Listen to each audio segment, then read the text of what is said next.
দিকে সবথেকে বড় খবরে নজর রাখতে হচ্ছে। আমাদের নজর ছিল বাংলাদেশে চিন্ময় কৃষ্ণ প্রভুর জামিনে, আর এই মুহূর্তে আপনাদের জানিয়ে রাখি জামিন পেলেন না চিন্ময় কৃষ্ণ প্রভু। প্রায় 1.5 মাসের বেশি তিনি জেলে রয়েছেন এবং আজকেও এই মুহূর্তে দাঁড়িয়ে সবথেকে বড় খবর, চিন্ময় কৃষ্ণ প্রভু জামিন পেলেন না।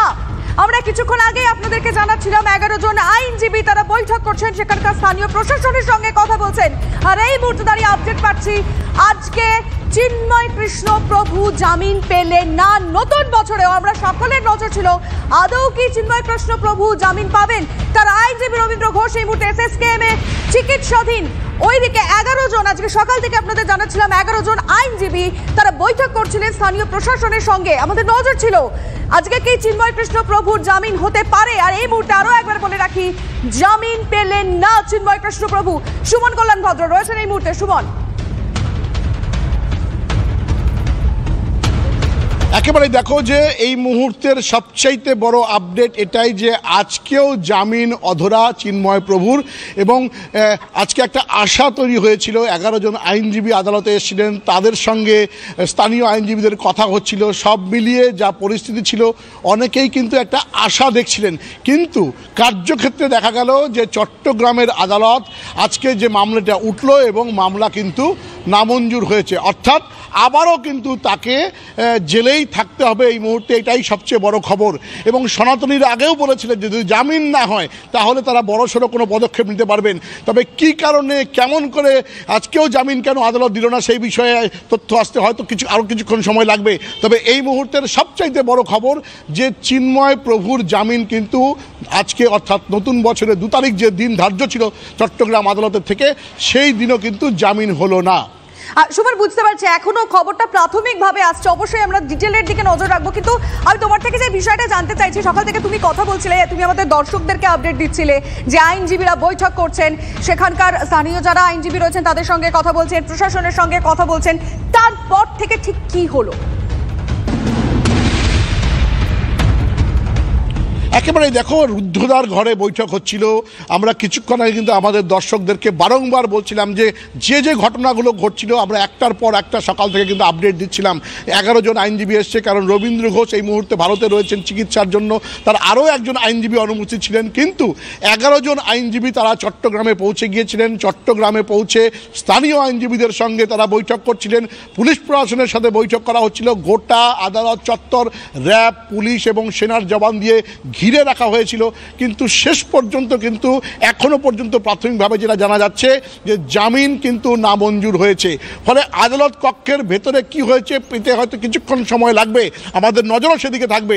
তবে এটাই কিন্তু সবচাইতে বড় এখন আপডেট যে বাংলাদেশে চিন্ময় প্রভুর জামিন নিয়ে যে একটা আশার আলো দেখছিল গোটা পৃথিবী এবং ইসকন, আজকে কিন্তু দেখা গেল যে চিন্ময় প্রভুর জামিনটা হলো না। পরবর্তী ডেট কিছুক্ষণের মধ্যেই হয়তো জানানো সম্ভব হবে। একদম ঠিক কথা বলেছো, কিন্তু এখানে এখনো অবধি আমাদের কাছে সেই তথ্যের দিকে আমাদের নজর থাকবে যে আজকে আদালতের ভিতরে ঠিক কি হলো, কি কথা হলো, প্রধান বিচারপতি বা কি বলেছেন এবং আইনজীবীরা কি বক্তব্য রেখেছেন, এই বিষয়টা আমরা অবশ্যই কিছুক্ষণের মধ্যে আমাদের দর্শকদেরকে জানিয়ে ফেলতে পারবো। কিন্তু এখন আরো একবার সুমন, যে প্রশ্নটা বড় হচ্ছে, সবটাই কি ইউনূস সরকারের চক্রান্ত? সুমন,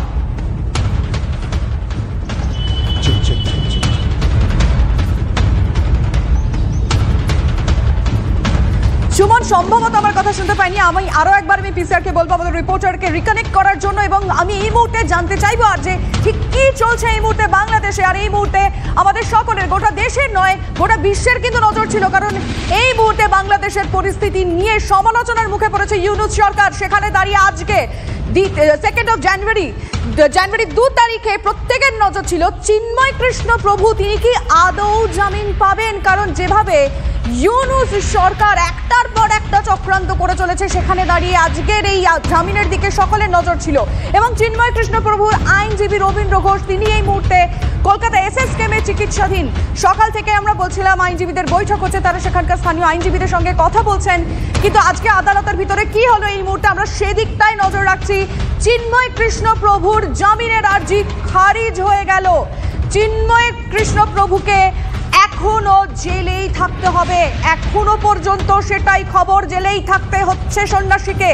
কিন্তু প্রশ্ন উঠছে তাহলে কি আরো একবার চক্রান্তের শিকার চিন্ময় কৃষ্ণপ্রভু? ইউনূস সরকার চাইছেটা কি? আজকে প্রত্যেকের নজর ছিল চিন্ময় কৃষ্ণপ্রভুর জামিন কিভাবে হবে, আদৌ জামিন হবে কিনা। আমি সুমনের সঙ্গে আরেকবার কথা বলবো। এবং সুমন, আদালতের ভিতরে কি হয়েছে আর কিছুক্ষণের মধ্যেই আমরা দর্শকদের সেটা জানাতে পারবো, কিন্তু প্রশ্নটা হচ্ছে আবারও কি ইউনূস সরকারের চক্রান্তের শিকার হলেন চিন্ময় কৃষ্ণপ্রভু? একেবারে দেখো, এখনো যে লেটেস্ট আপডেটটা কিছুক্ষণ এখন যেটা পাওয়া যাচ্ছে যে সেটা হচ্ছে যে স্থানীয় পুলিশ প্রশাসনের সঙ্গে যখন কথা বলছিলেন এই আইনজীবীরা, তখনই কিন্তু তারা বুঝে গেছিলেন যে আজকেও জামিন হবে না। কারণ এমনভাবে আদালতে গোটা ঘটনাকে সাজিয়ে তোলা হয়েছে এবং যে ধারাগুলো তার সঙ্গে আরও অ্যাড করা হয়েছে, বিভিন্ন মামলা চিন্ময় প্রভুর বিরুদ্ধে দেওয়া হয়েছে, যে ঘটনার জেরে তাকে গ্রেপ্তার করা হয়েছিল আর এখনও পর্যন্ত যে মামলাগুলো ত্যাগ করা হয়েছে সেটা কিন্তু বিস্তর ফারাক রয়েছে।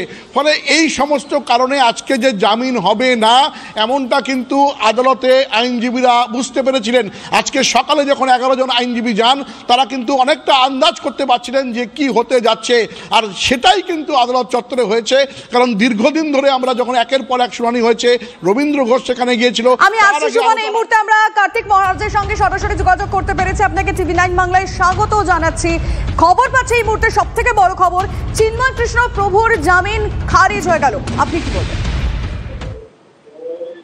এটা তো আমরা তো খুব আশায় ছিলাম যে জামিন হবে। সেখানে তো আইন বলে কিছু নেই, মানব অধিকার বলে কিছু নেই। সরকার যেভাবে চলছে ভয়াবহ পরিস্থিতি হবে। আমরা প্রতিক্রিয়াভাবে এখন যোগাযোগ করছি বাংলাদেশের সঙ্গে, খুব চিন্তিত আছে, আমরা ভীষণভাবে চিন্তিত।